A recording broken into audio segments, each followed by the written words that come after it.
Cause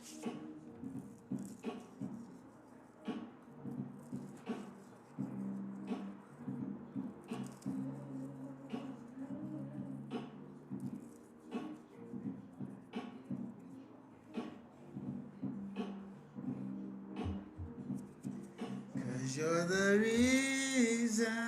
Hey, welcome to the 6 Minutes of Game Podcast. I'm your host, King Lace.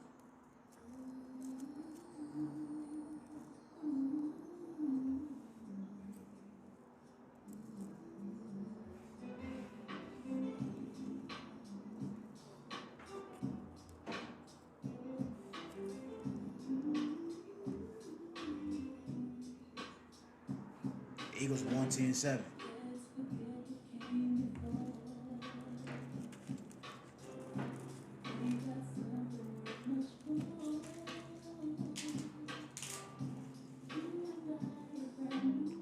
Good shit.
see a green light on.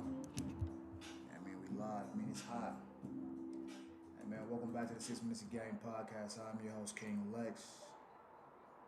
If I knew what the song was called, I'd give it to you. I'll find it for y'all so you can get it. But it's a playlist. A playlist constructed for me to entertain you. Anyway, man, what's happening? So, this episode is entitled Happy, Whole, Healthy. Right? In observance of Veterans Day and in observance of holiday season, Thanksgiving, all that shit coming around. I'm excited. You know, I want to spread love, and the only adequate way to spread love is if you're happy, whole, or healthy. Like I be in that gym, you know I'm healthy. You ain't did legs ever.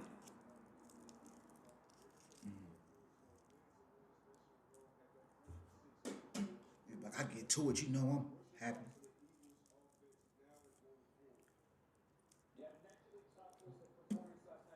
Why you still spending?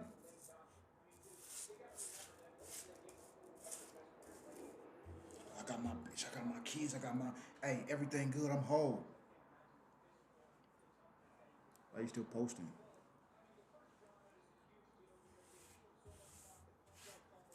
So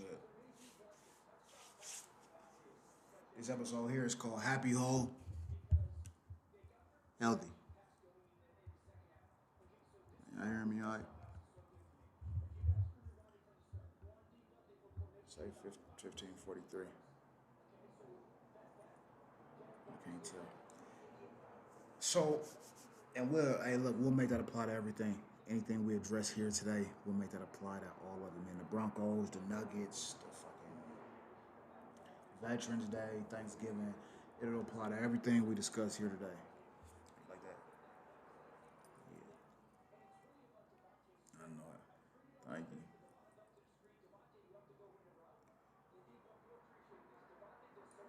you. Yeah, so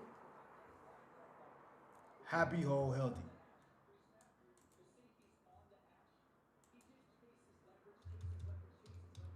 If you got one, light one.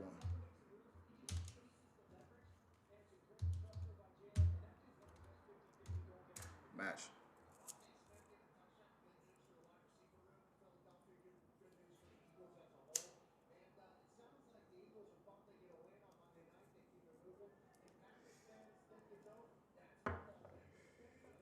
Happy.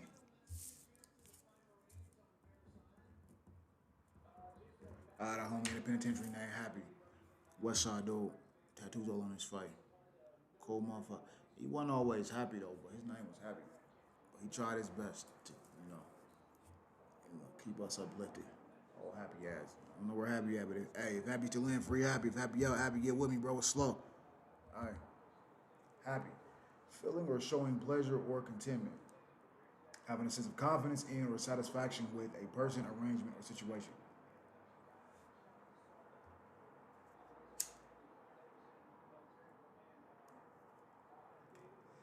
Happy. Feeling or showing pleasure or contentment, having a sense of confidence in or satisfaction with a person, arrangement, or situation. I was never very happy about the explanation. Melissa came in looking happy and excited. Happy. Pure joy is one of them things that if you ain't got, you can see it. I see in your face, like you faking. I ain't gonna never call it out. That ain't my place, but you can just see it. And you ain't happy for real. What can I do to help you with your joy? What can I do to assist you in being more joyful today, Tyson? That's true peace, that's happiness, that's joy. Home. Why it's important? Hey, bro, it's important because look, we walking around like mummies, and one duck lead 10, 10 ducks lead 20. So for every nigga that spew hate twice in a day, I spread love 10 times. Not for you, but for your daughter or your son. I got like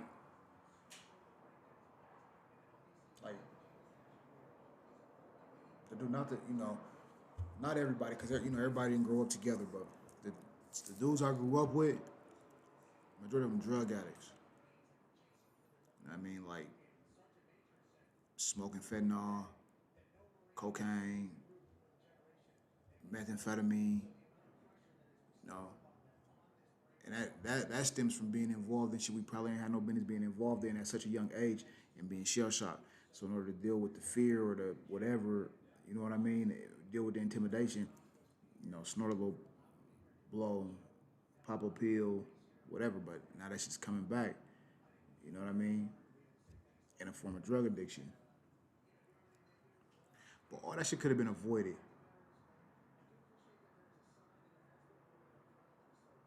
if we were just happy. But there was nobody there to show us that we can still be tough and happy, or hard and happy, or still be young men and be happy. We thought that what we was doing, we had to be dickheads, or we had to be jerks, or we had to be assholes, we had to be. So then once you go outside yourself to get caught up in this life, you no longer yourself. Now in order to partake in this life, you going and you getting a little blow, you getting a couple pills, you getting a little. And now long term effect, you can't find that joy. But bro, why is you so happy? There ain't that much shit in the world to smile about. Are you healthy? You whole? You sane?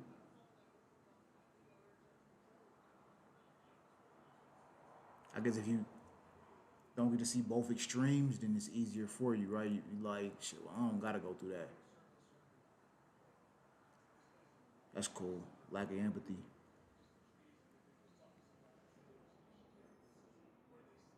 But that's why it's so important, right? Because everybody don't get to live the way you live every day. Everybody don't get to wake up in their own bed.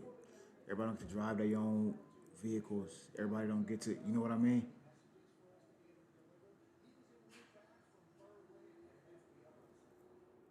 I'm not saying that materialistic things make or break joy or peace or happiness or contentment or any of those things, but saying that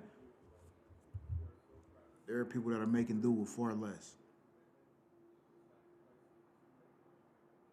And we act like we struggle with trying to accrue joy and peace and happiness. I don't feel like that. I just can't love everybody who don't love me. Like,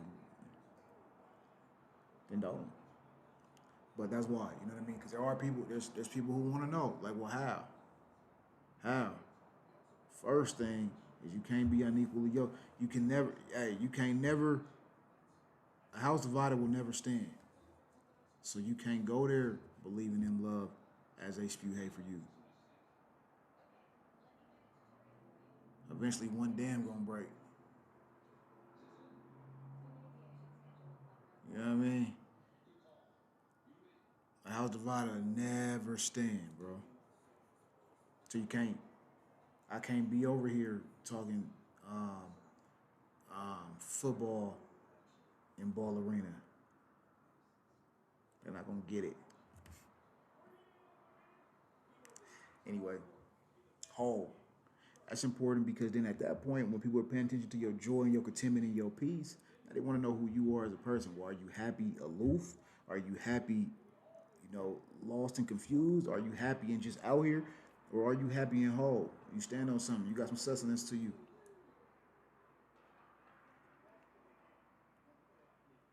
They watching you. They want to see. Well, is you happy and like weirdo, bozo types, bro? Or are you happy and like really, really, really can help instill some peace into someone? Right? Like, yeah, I'm whole because I'm healthy. If you look at what Coach Prime say, if you look good, you'll feel good, you'll play good, they'll pay good. They watching you to see if you whole. So it's imperative that you show them that you're whole by being healthy. So you're happy. They want to watch to see if you're whole. It's imperative to show your wholeness in your health. Anyway, hey, So that's why this episode is happy, whole, healthy, man. Get there, beat me there, join me there. Don't come at all. I don't really give a fuck, but that's where we at. That's where I'm at. That's what I'm on.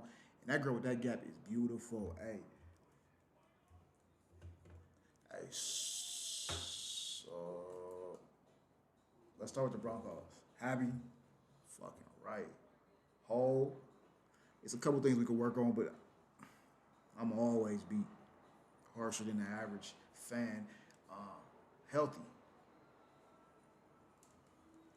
I think minus a few nicks and bruises, scrapes, and let's see. Let's look at the injury report.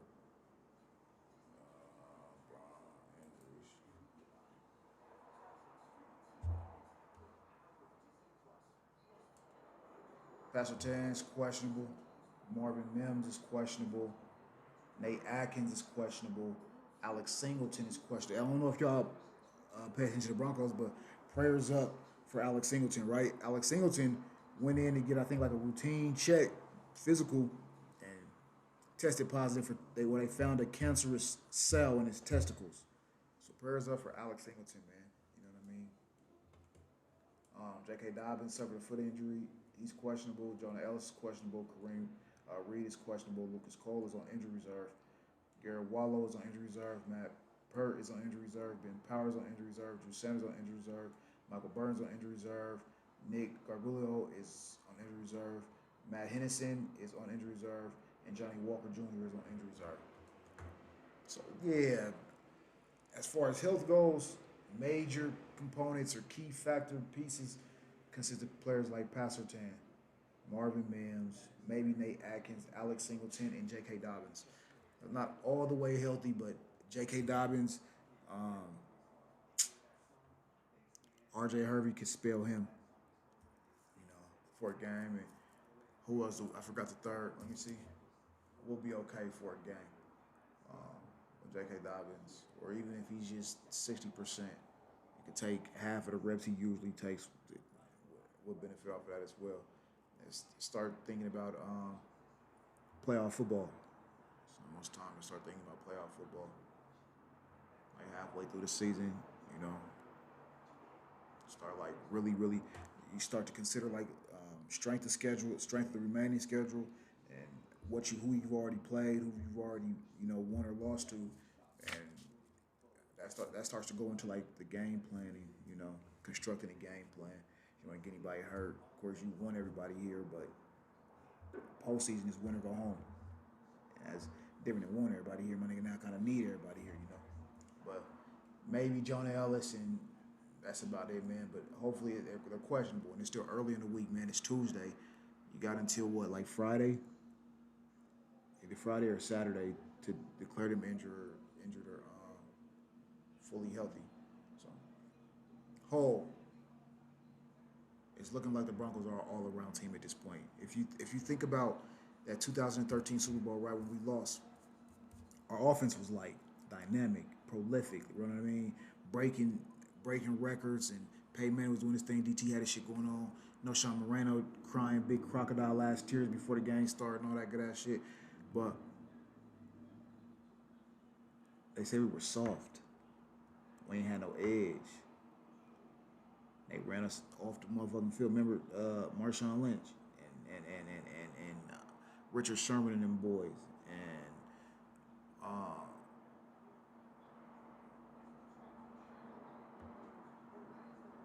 I can't think of the middle linebacker. Cam Chancellor. And you know what I mean? So they the other dude, remember he got hurt and flipped and gave Pete Carroll the bird. Earl Thomas is his name. You know what I mean? So if you think about the way that team was built, that team was built to bully, to play bully ball. You know what I mean? And they did just that. We were more finesse, and our finesse was out bullied. So, but then we came back, and our offense wasn't the same because Peyton was starting to, dwindle in age. His talent level was. I'm sorry, but our offensive line sucked because we couldn't afford to pay the linemen because we were paying so many defensive players high, plus Peyton Manning. But if you remember, our defense was top tier, upper echelon, but our offense was like, nah, right? And that's for like 20. We won a Super Bowl in 2015 with a mediocre offense, but with an amazing defense, right? So you go from 16 to 17 to 18 to 19 to 20 to 21, 22, 23, 24, 25, 10 years. And it's taken about 10 years, so a decade, to construct a complete whole team. But I think we got one, or we're on the cusp of building something great. Happy. Hell, yeah, they happy, bro. Let's talk stats.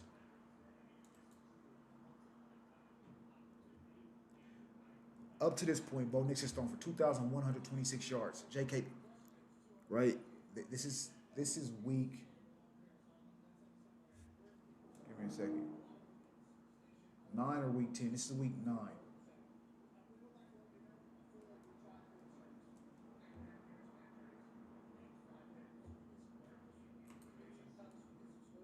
Give me a second. Oh, that's week 10. Week 11 is on its way, right?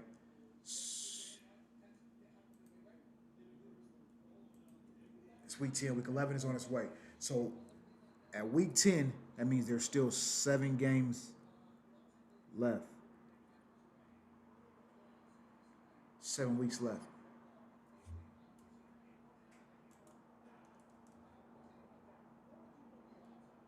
7 games left. I'm sorry. All right, so there's still 7 games left, right?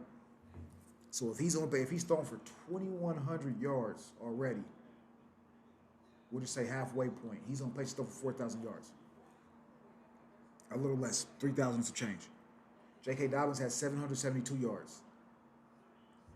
Double yards to be 1,500. It's to be a 1,500 yard season. That's amazing for an NFL running back. J.K. J.K. Dobbins, nonetheless, he's a beast, but that's amazing for an NFL running back. So he's running for 772 yards with like 1,500, a little bit less, maybe 13, 1,400 is what he'll end up rushing for if he stays on the same pace. Cortland Sutton is on pace to catch for 1,000 yards, right? Alex Singleton is on pace to have almost 200 tackles. And Dondre Tillman is on pace to have four interceptions. That's an amazing looking. Hell yeah, stats up, right? For your quarterback to throw for 4,000 yards, just less is amazing, bro. 5,000 yards is what Peyton threw when he broke the record in 13. So for him to throw for 4,000 as a sophomore player, that's amazing. For J.K. Dobbins to run for 1,500 yards, anything over 1,000 as an NFL running back is amazing. We want 1,000 yard rushers. That's what we shoot for. You should be able to run for 1,000 just to be here, right?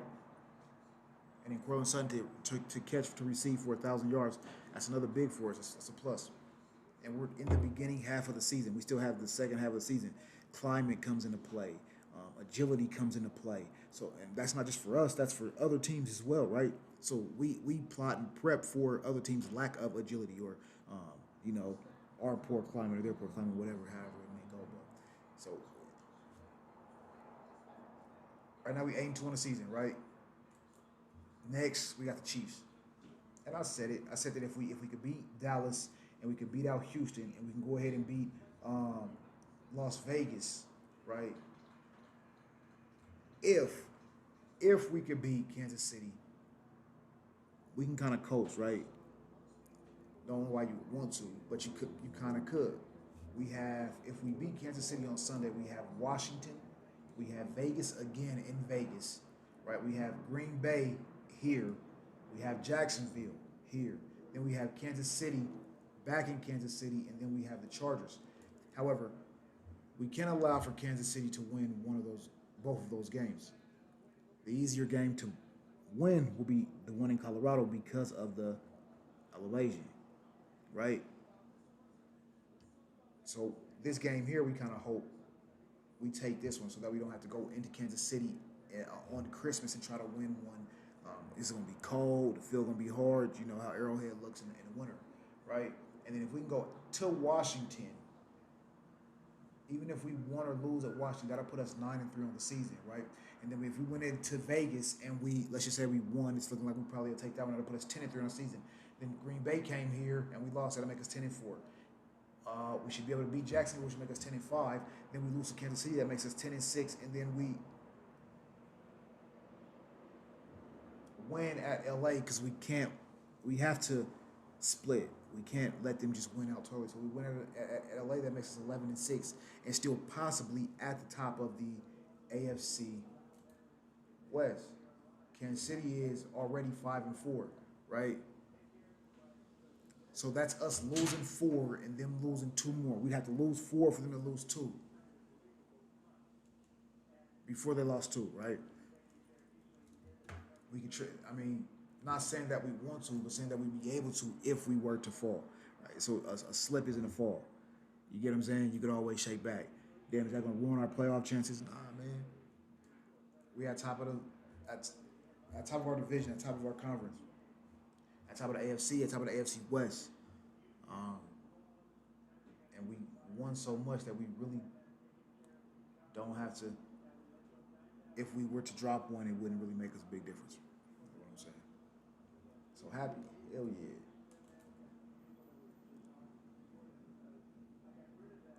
On 10 games, Bo Nix is 2 of 13 for 350 yards. His completion percentage is 60.9. He's thrown for 2,126 yards.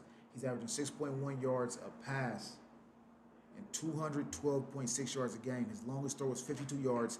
He has 18 touchdowns and 8 interceptions and 10 sacks.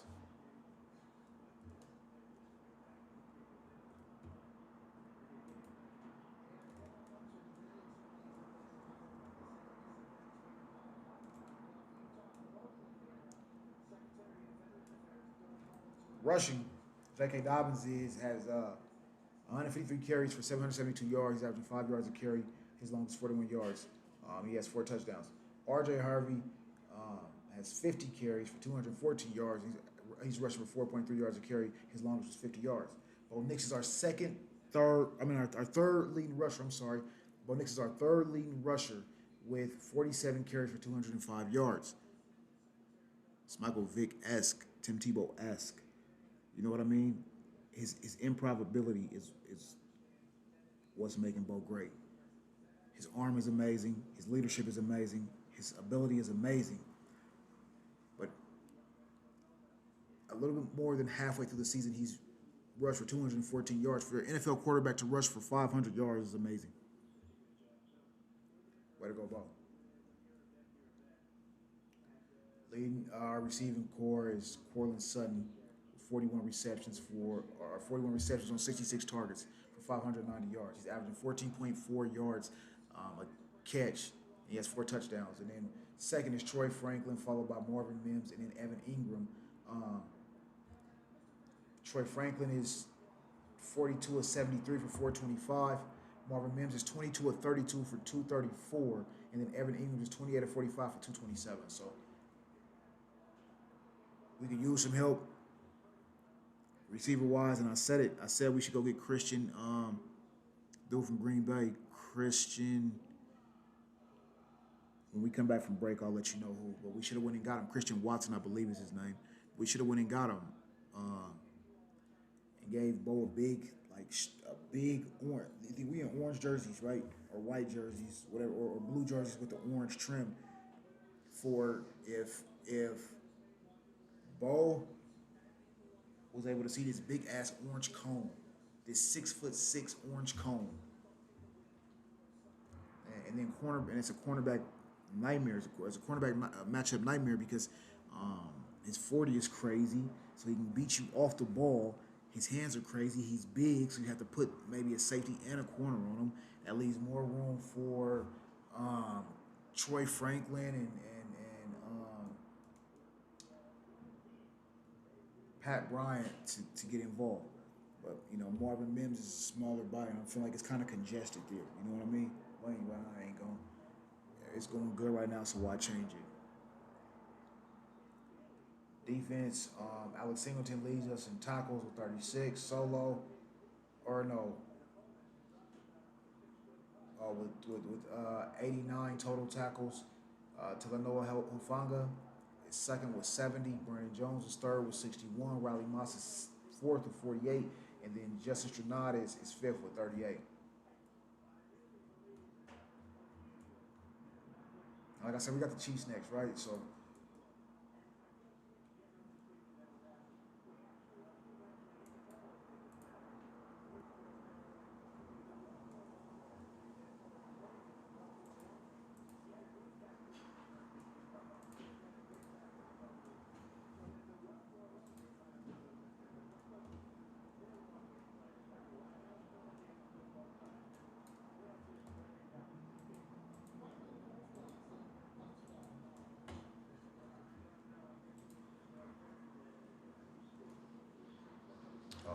get short circuited. It might be the weather, my internet.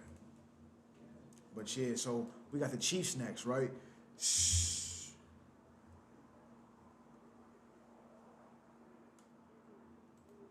ESPN ESPN matchup predictor.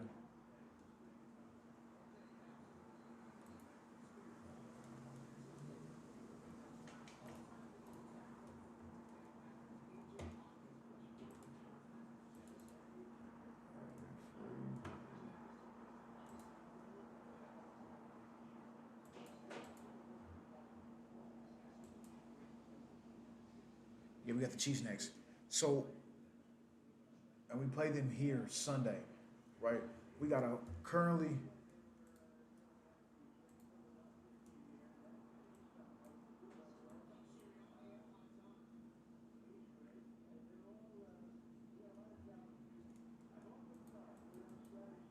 we just beat the Vegas Raiders, the Houston Texans, the Dallas Cowboys, and then right before that we beat the New York Giants.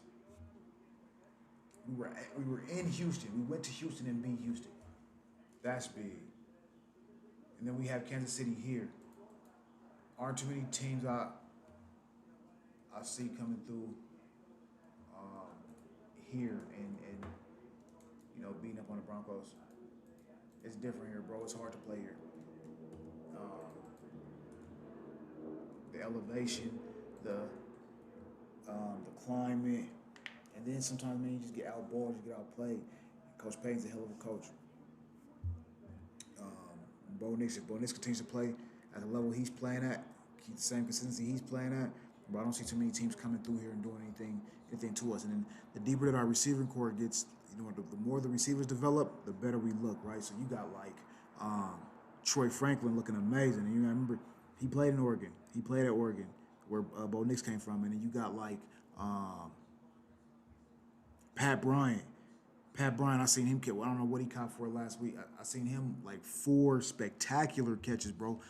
Like the consummate professional. Look like he's like football is what he plays. And yeah, I remember he just came from Syracuse last year. So this is his first year player, first year player. Still think about your first day or your first year or whatever on your job. You know what I mean? You still kind of getting into them and trying to figure out what this thing consists of. Um,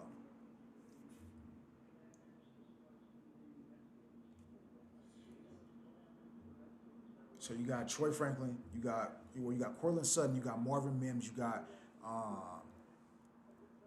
Troy Franklin, and then you got Pat Bryant. However, I didn't think Pat Bryant would have the chance to play like this soon, right? This fast. Nobody really thought. I thought that like maybe him and R.J. Harvey will ride the pine just a little bit because we had so many receivers, right? And we had so many like Vele, but I think Vele's gone, right? I think we have traded Vele, but like Vele and like Marvin Mims. But you got to be honest, bro. Marvin Mims does not look like he looked as an Oklahoma Sooner, right? It looks like um, you see like flashes and glimpses of who he was there, but he isn't. He's not as prolific, right? He's not. He doesn't make as many big plays, and you think that you start to wonder like his compatibility with the offense. Does he fit? Did he fit to begin with? You know what I mean? Or did we just put somebody here? Right. So then you start to consider like, is he happy? Is he whole? Or is he healthy? Right. But I believed, and I get this is just my, it's not an educated opinion, but I believe that with Jordan Love and like the new whatever, because Bo Nix is young too, but Jordan Love is already like he sat behind Aaron Rodgers and waited to play, right? So we knew where we were going. We're all in on him. I'm not saying we're not all in on Bo, but Bo got here last year and has played since. Whenever I bought a new pair of sneakers, you could tell the ones I really care for because I put them up first. You know what I mean? Keep them happy, whole, and healthy. So I go get a pair of new ones. Sometimes I put them right on my foot. I wear them out the store. I just needed these right now. You know what I mean? That's kind of how I feel about like the difference between Jordan Love and like Bo Nix, right? So they sat Jordan Love behind Aaron Rodgers, right? When they sat Jordan Love behind Aaron Rodgers, sit here a year or 2 years, he'll be gone. We ain't gonna make him leave because he's one of ours.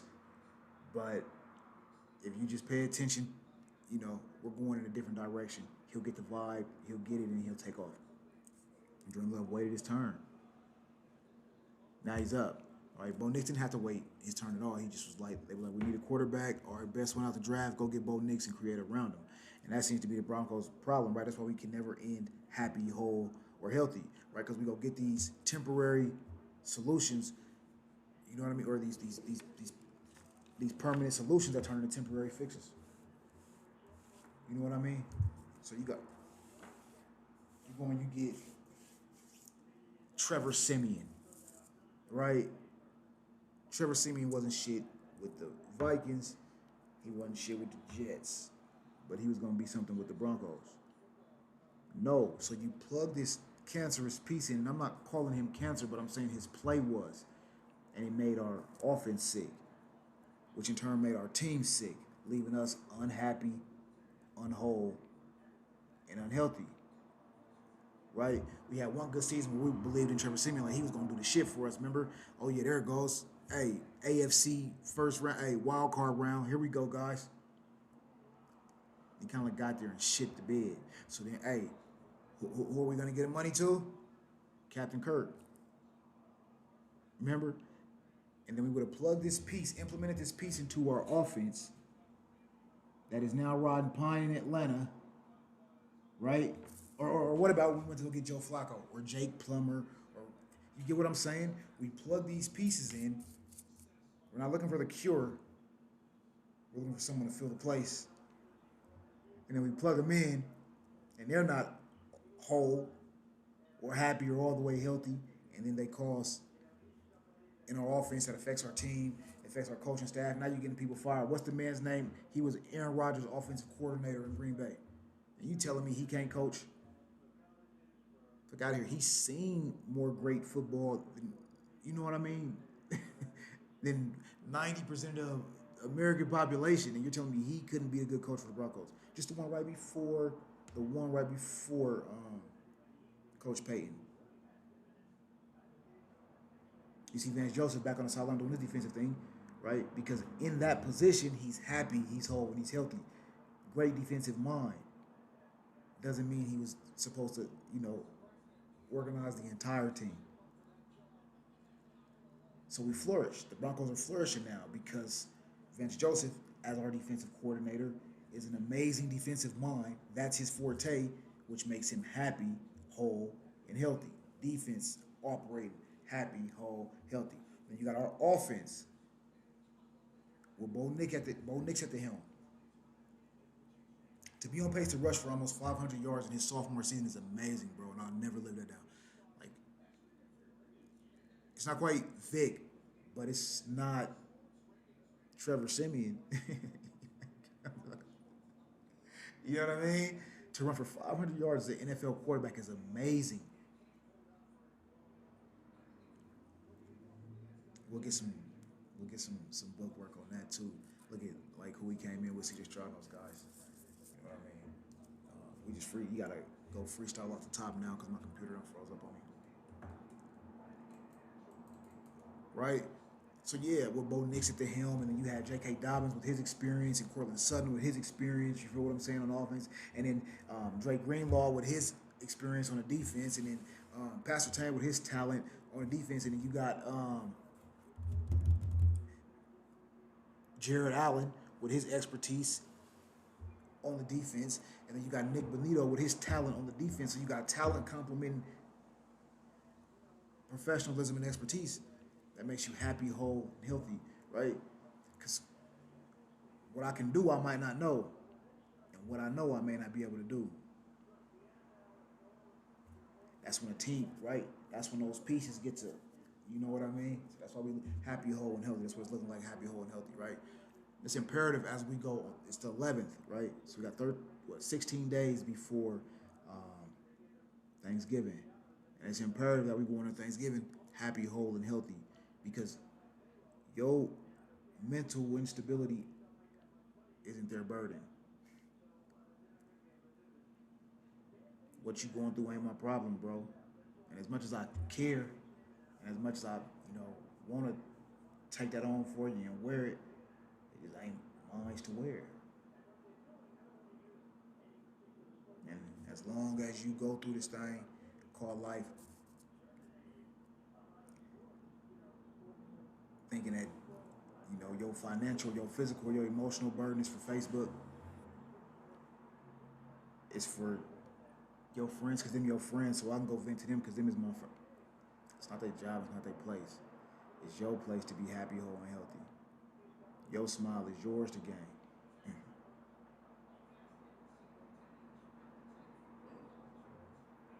So this one's called Happy, Whole, and Healthy.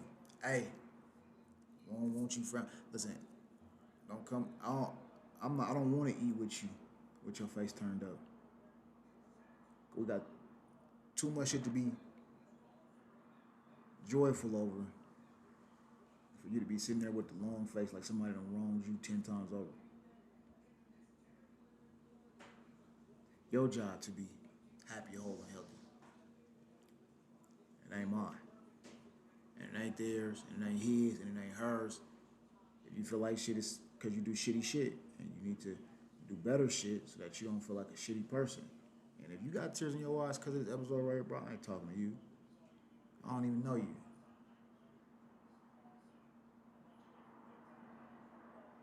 But if the shoe fit, don't fucking call me Cinderella. 6 minutes.